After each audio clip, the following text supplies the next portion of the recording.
Hello, everybody. This is Nick Totaro, Professor of Information Technology and Computer Science, Lakeland Community College. This is another video about footprinting, or basically reconnaissance, gathering information off the internet or freely available information on a potential target so we can potentially do bad things. But in a pen test environment, we're trying to find those things that could potentially be used for bad things and fix them. All right. This video is going to have to do, again, it's footprinting, but we're going to search the fine web. Now, if you are over the age of 5, 6 years old, you know how to search the web. You know about Google, you know about the other tools, but believe it or not, Google is probably one of the first resources that people use, that pen testers use, that both ethical and unethical hackers use to gather information. Why? Because there is just a wealth of information available on Google. It's long videos. You can go to the internet, how Google collects its information. This is not a let's slam Google. But there's other things inside the internet that we could also look at. We can look at web pages of the organization that we're targeting. We could be looking at Facebook. We can look at all the different social media. So don't have the time in this video to go through there. We're just going to investigate, again, staying on the legal side of this, investigate and do some searching to find additional information, freely available information on a target. And again, we'll use Lakeland Community College as a prime example. So let me go up to my screen. And on my screen, I'm at the Google site. Okay. Let's start with, you know what, let's not even go to Google site. We'll say we're interested in Lakeland Community College. We type that in, and lo and behold, here we are at Lakeland. If I click on it, it's going to take me to the Lakeland homepage. With a little bit of time, a little bit of effort, I can scroll around. I can look for pertinent information. Again, I would be taking notes. I'm seeing calendars here. If I was to go up here, I can do an about. These are all different methods that we can use to gather particular information. If I say, okay, about, right, it starts here. Talks about the board of directors, the mission, the innovations, all this other wonderful stuff. Probably another avenue we would take would be to go to the catalog. These are all freely available information. Now, Lakeland and other educational institutions obviously are going to be very forthcoming with their, who's the administration, who are the faculty, phone numbers, and things like that. That is why colleges, universities, places of education are primary targets for attackers because there's just this wealth of information. We have to be an open organization. We have to allow people physically on our campus. It's the law. If there's ever an opportunity or a situation where we don't allow somebody on campus, we have to go through the appropriate steps. But basically, going back to our discussions about if I can touch it, I can own it, anybody can freely go to Lakeland, sit down, and do what they want. They can use our Wi-Fi, etc. So organizations like Lakeland, any educational organization, does have that inherent risk. There's not much we can do about that. Now, in the private sector, in a closed organization, they don't want to release a lot of information on the internet. You might see names and titles of the board of directors, the president of the company, things like that. But when you start getting into phone directories and email addresses, those might be more difficult to find. Even Lakeland doesn't like to publish email addresses in a bulk form. Yes, You people know my phone number at Lakeland. You know my email address at Lakeland. It's routine. It's an acceptable practice. But on the other hand, there's shouldn't be a giant listing of people's phone numbers and addresses. It becomes too easy for the bad actors in the world to understand the internal workings at Lakeland. So I just want to kind of point that out, that Lakeland is an open institution. You know, most colleges, most universities, even going down into public schools, that might be a little bit more challenging. With public schools, they don't like to publish information of faculty and things like that, because now you might be working with minors, but all those are open institutions. Now, a high school you can't walk on, but colleges, primary targets for bad actors. So anyways, using this as an example, if I was to use another organization, I would do exactly this. I would look for names and information, okay? So nothing truly spectacular here. A lot of information I can gather, almost an overwhelming amount of information that I can gather here. All publicly available, and we're meant to look at it. All right. Now, could there potentially, I shouldn't have closed that. Could there be potentially information that we gather from a Lakeland that, who's to say, even though it may be public information, it could be in a form or it may be in bulk that really aids the pen tester. Like I said before, you all know my email address. I'm not shy with that. Most faculty have no problem handing out the email address. But what if I was to find all the email addresses of both faculty and administrators at Lakeland? It's probably publicly available, but on the other hand, you would have a hard time finding it on this given site. So what are some of the things we can do? In other videos, I'll talk about scraping. Scraping would be the process in which I can write code. Actually, you guys at the end of the semester, if you're taking my ethical hacking course, would be writing scraping programs to grab email addresses and phone numbers and things like that. But you write a scraping program fairly easy that would be able to get email addresses, phone numbers, names. We can write scraping programs to tell me all the different links that go out to the internet, right? That's one method. But there's another method we can take, right? One of the methods that you will often hear about with Google is something called Google Dorking. Let me go back to Google here, go back to their site. There is a process called Google Dorking.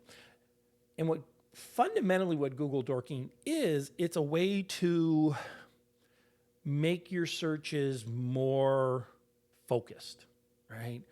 If I go to Google right now and I say, find me information about X, it has to go through its entire database, this massive database to find out information about X. But what if I wanted to find out information specifically about Lakeland Community College, or specifically about Acme Corporation, or specifically about, the Linux Corporation, something, all right? So give me a second here, and we'll start with this. Make it a little bit bigger for the people at home, and you'll hear this phrase a lot, these Google Dorkings. And what they are commands that we could put inside our Google searches that would focus the Google search. Now, the one that I use almost all the time, first of all, I don't do a lot of Google Dorking. It's just not something that I find interesting, but it is part of the ethical hacking world, pen testing world. But the one Google Dork that I do use is the site. I can say, if you're going to search something, only search this given site. And if I go back to my Google environment, if I was to type site:lakelandcc.edu, and then I say what I'm looking for, just like I would do in a regular Google search, Google will restrict the searches based upon just the site lakelandcc.edu. So here, if I say, okay, site lakelandcc.edu, look for the word Detiro. And all of these contact points have my name in it. You can see Detiro, Detiro, Detiro. So instead of doing a Google search on Detiro, I did a Google Dorking search on the site lakelandcc.edu, Detiro. If I go back to Google and I just do a search on Detiro, if I just say searching the fine web for Detiro, lo and behold, here goes Detiro. Now notice something here. Something very peculiar has happened. If you've ever seen me do demonstrations of Google and I try to Google myself, or I Google Detiro, I pop up, my father pops up, maybe my nephews and stuff like that might pop up. Now, Tessa Detiro, no relations. She is a reporter for, I want to say, Channel 5 News, I think. Absolutely no relations. But my search engine now says, you're looking for Detiro? You're probably looking for Tessa Detiro, not Nick Detiro. Again, no relations. And then some given names and things like that. A whole bunch of names before it even gets to me. So maybe even this search isn't something I want. I want to search for Nick Detiro or Nicholas Detiro or some variation of that.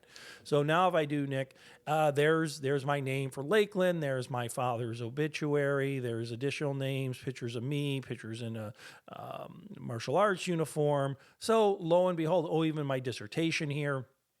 So you can see I kind of refined my search.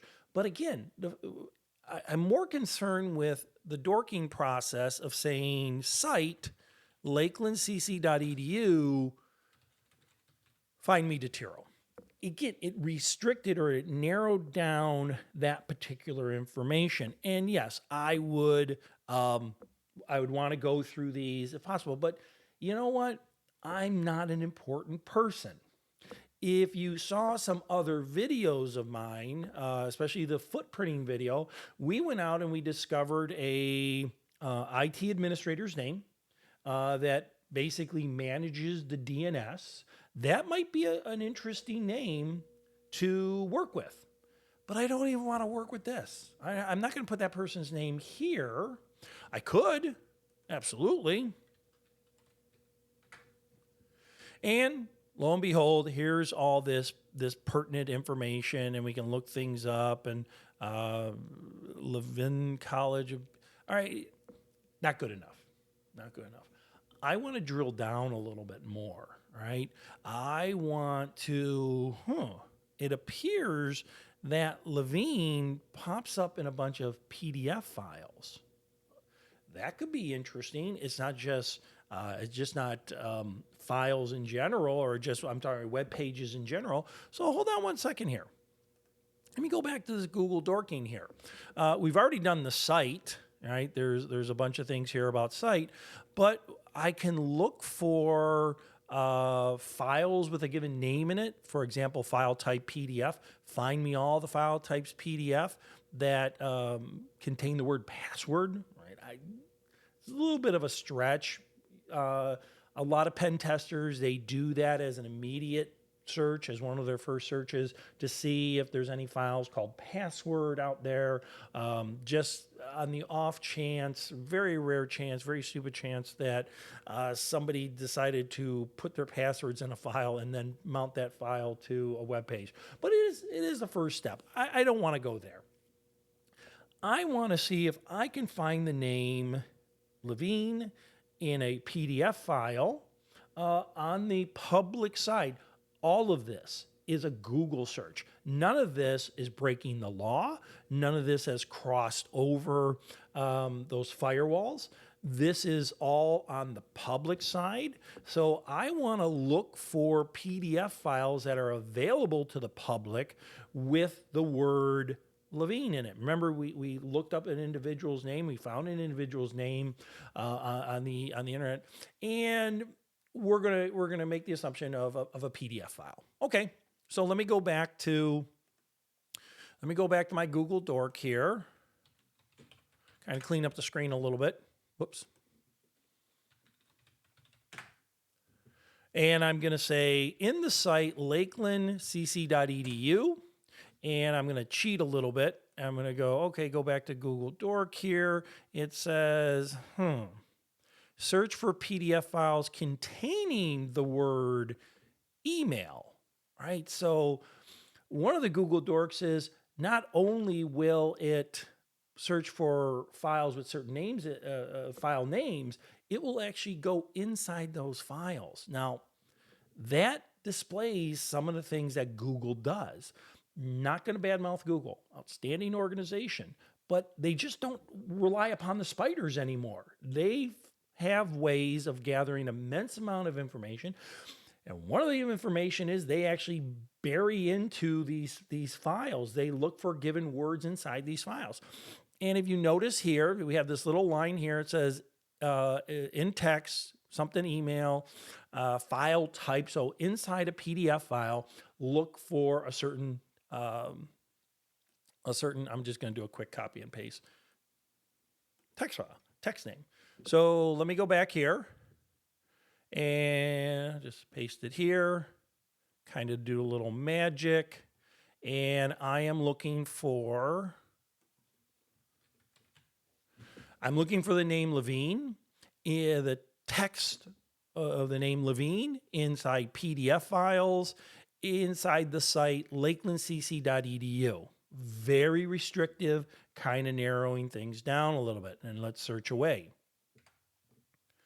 And sure enough, if you look, I'm going to make it just a little bit bigger. Every file that it searched is a PDF file, right?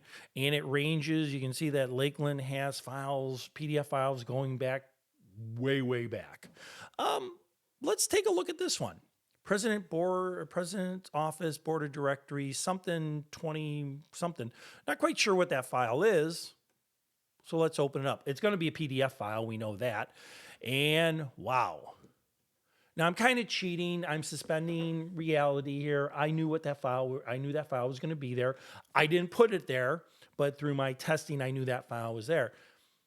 This file has a lot of information. First of all, let me see if I can find Mr. Levine. Yep.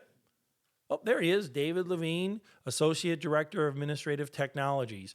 There is his title. There is his phone number. And we've kind of hit a jackpot here. We have usernames, right? Penny Rick, Chief Information Officer, his phone number. We have different names. Now, this file is probably old, and that's okay. I can probably download it and look at some of the meta file and see when it was created. So it's a little old, I will say that, but it's a wealth of information. This might not be something, definitely it's not something that a public organization would want on their out there on their site. If I go, what about me? Yep, I'm there. Nicholas DeTiro, professor. There is my office. There is my phone number. There are my colleagues' phone numbers, et cetera, et cetera, et cetera. So what do I have here? I have a very juicy file. I have an extremely juicy file that basically says username, title, phone number. With a little bit more work, I can hunt down, if you remember from previous videos, email addresses. Remember Lakeland's email address policy is first initial, last name. So I can create that. Maybe in cooperation with some scraping, I can gather that particular information. So searching the fine web. We all know how to do it. We all know how to go to Google and type a name and bring up information. I didn't want to demonstrate that. It is an aspect of pen testing. If I wanted to do a direct internet search on myself, David Levine, whatever, the person's name that I may have gathered, that's additional information, right? If somebody makes certain things public on Facebook, I gather that information. Remember, footprinting is about gathering information that we can use down the road. I've already gathered a great amount of information. So I didn't want to just do a searching the fine web. We know how to do that, right? I wanted to do some Google Dorking, D-O-R-K-I-N-G, Google Dorking, that are specific tools. They're legitimate tools. People use them all the time, that we can narrow down our searches. In other classes, not this one, but in other classes, we can look at additional public records. If you wanted to find out where somebody lived, you might find out their, their address. You can go up to the county services. You can look up marriage records, divorce records, birth records. We talk about that more inside the forensics course, but you can see where we can get that information. If you were to do a search on me, please don't do a search on me, but if you say you found my home address, it's another way to mimic, right? If you were able to find my home address, you might be able to find my IP address. You might be able to launch what may appear to be not an attack, but a phishing expedition where it looks like it's physically coming from my location, right, with my name. Again, trying to obfuscate or really change that. So a great deal of information on just searching the fine web. There's lots of videos and YouTube videos about Google Dorking and things like that. It's pretty interesting. I don't do a lot of it, but it is interesting. With that being said, we're learning stuff, but let's go out and learn stuff.